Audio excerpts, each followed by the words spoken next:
Haleluya. Shalom. Berjumpa lagi dengan saya pada perenungan hari ini tanggal 25 Juli 2023. Pesta Santo Yakobus Rasul. Saudaraku yang terkasih, marilah kita awali saudara pagi hari ini dengan mengucap syukur di dalam doa kepada Tuhan Allah kita dan juga mau memberi senyuman dan sapaan kepada sesama kita. Kita awali perenungan pagi hari ini dengan tanda kemenangan dalam nama Bapa dan Putra dan Roh Kudus. Amin. Jangan dibutakan oleh ambisi dunia. Bacaan liturgi hari ini diambil dari 2 Korintus 4 ayat 7 sampai dengan 15 dan Injil Matius 20 ayat 20 sampai dengan 28. Saudaraku yang terkasih di dalam kasih Kristus, seorang ibu mendatangi temannya yang memiliki sebuah perusahaan ternama dan memperkenalkan anaknya saudara dengan maksud agar dapat diterima di perusahaan tersebut dengan posisi tinggi. Kita juga sering melihat atau mendengar cara pengeriputan karyawan saudara itu secara KKN, korupsi, kolusi, dan nepotisme. Tanpa melihat keahlian dari seseorang itu, dipaksa untuk bergabung tanpa memikirkan tanggung jawab yang harus ditanggung. Adalah wajar jika seorang ibu atau ayah mengharapkan anak-anaknya menjadi kondang dan terhormat.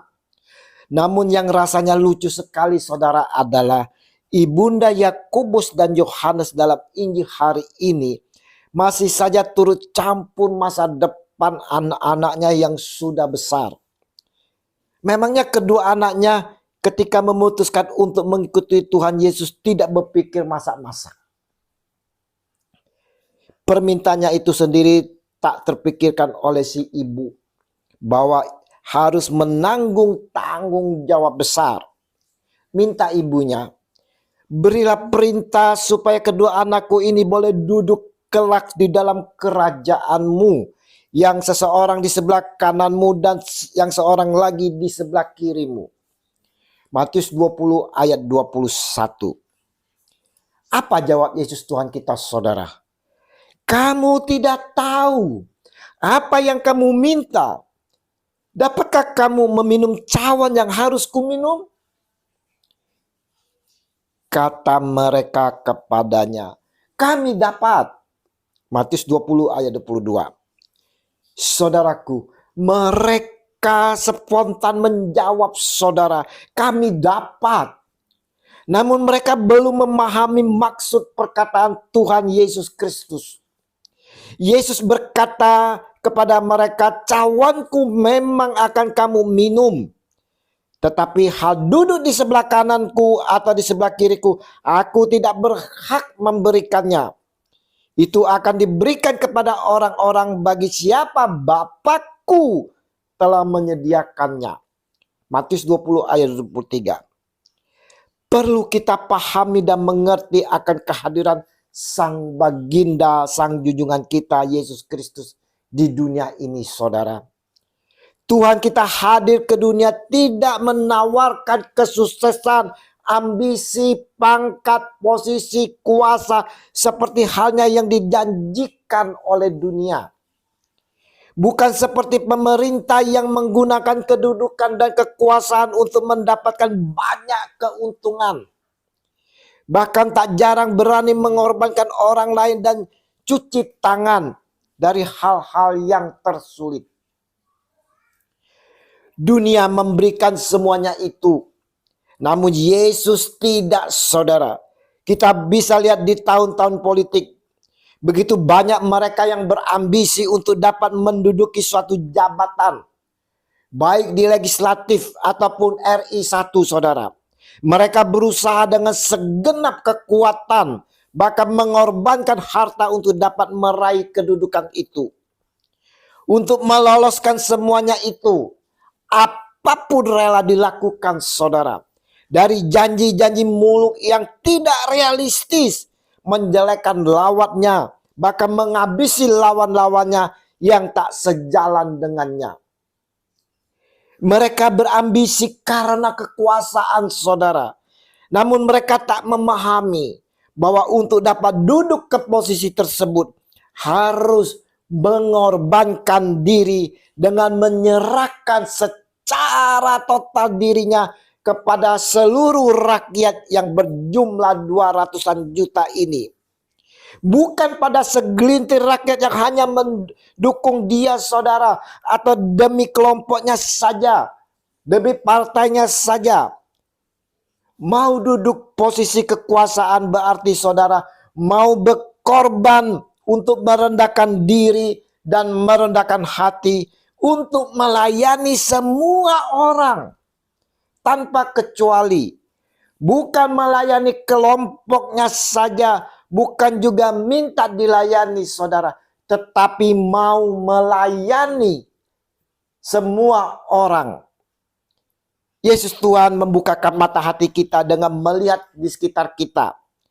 Kamu tahu bahwa pemerintah bangsa-bangsa memerintah rakyatnya dengan tangan besi, dan pembesar-pembesar menjalankan kuasanya dengan keras atas mereka. Matius 20:25. Dan inilah saudara kenyataan di dunia ini. Ini semua karena mereka tak mengerti dan memahami akan tanggung jawab yang menduduki suatu posisi atau jabatan, saudara. Mereka memakai kekuasaan itu untuk kepentingan pribadi atau kepentingan kelompok. Bagi kita pengikutnya, saudara, kita diingatkan, tidaklah demikian di antara kamu. Barang siapa ingin menjadi besar di antara kamu, hendaklah ia menjadi pelayanmu. Dan barang siapa ingin menjadi terkemuka di antara kamu, hendaklah ia menjadi hambamu. Matius 20 ayat 26 sampai dengan 27. Saudaraku yang terkasih, salah satu anak dari ibu Zebedius ini, yaitu Yakobus, yang mana hari ini gereja Katolik merayakan hari pestanya, menyaksikan dan mengalami sendiri bagaimana Yesus yang adalah Tuhan tampil dengan penuh kerendahan hati dan mau melayani, saudara. Dia tidak minta dilayani, tetapi dia mau melayani sebagai hamba, sebagai Tuhan, saudaraku. Yesus tidak minta dilayani, tidak menunjukkan kekuasaannya dengan keras seperti para pemimpin-pemimpin dunia. Kita mau belajar dari sang junjungan kita, Yesus Kristus. Karena Yesus sendiri mengharapkan kita belajar darinya. Dan belajarlah padaku, karena aku lemah lembut dan rendah hati. Matius 11 ayat 29. Saudaraku yang terkasih, Rasul Yakobus dengan jelas melihat gurunya yang mengalami penolakan-penolakan, saudara, dari orang-orang Kapernaum dan Farisi. Ia mengalami bagaimana Tuhan Yesus membasuh kakinya, menyaksikan juga ketakutan Yesus yang mendalam saat di Getsemani.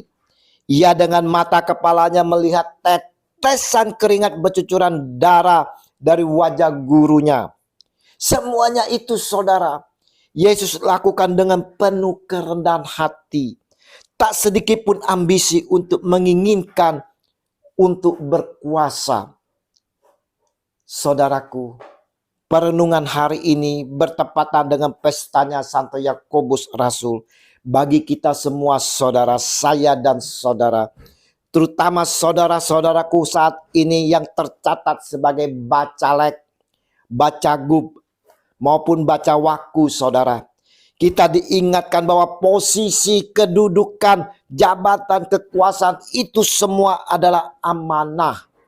Di mana kita diingatkan untuk tidak perlu berambisi untuk meraihnya dengan kampanye janji-janji yang diumbarkan dengan tidak realistis. Kampanye dengan curang, saling menyakiti. Tetapi saudaraku, berkampanyelah dengan penuh etis dan realistis. Ingat, sekali lagi saudaraku yang terkasih, ingat, posisi, jabatan, kekuasaan, itu semua adalah amanah. Jadi jalankan amanah itu dengan penuh tanggung jawab kepada rakyat yang telah memilih kita, juga kepada Tuhan yang memberkati kita. Jalankan dengan penuh kerendahan hati dan penuh melayani, bukan minta dilayani. Dan hati-hati saudara, begitu banyak tawaran ambisi-ambisi duniawi yang membutakan kita untuk meneladani Yesus Sang Guru sejati. Menjadi murid Kristus berarti kita diundang untuk melayani dan berkurban. Mari saudara-saudaraku yang terkasih di dalam kasih Kristus, kita mau hidup dengan selalu dekat kepada Tuhan kita Yesus Kristus, dan mau belajar daripadanya, Sang Guru kita yang penuh lemah lembut dan rendah hati. Mau melayani bukan dilayani. Waspadalah dan berjaga-jagalah saudara. Berjaga-jaga selalu dalam doa atas tawaran ambisi dunia. Jangan sampai kita dibutakan dan kita jatuh ke dalam pencobaan. Tuhan Yesus, urapi senantiasa kami dengan kuasa Roh Kudus, agar kami tidak dibutakan oleh ambisi dunia, serta selalu ilah kami, ya Yesus, di dalam perjalanan hidup kami, kini dan sepanjang segala abad. Amin. Dalam nama Bapa dan Putra dan Roh Kudus. Amin. Shalom Aleichem.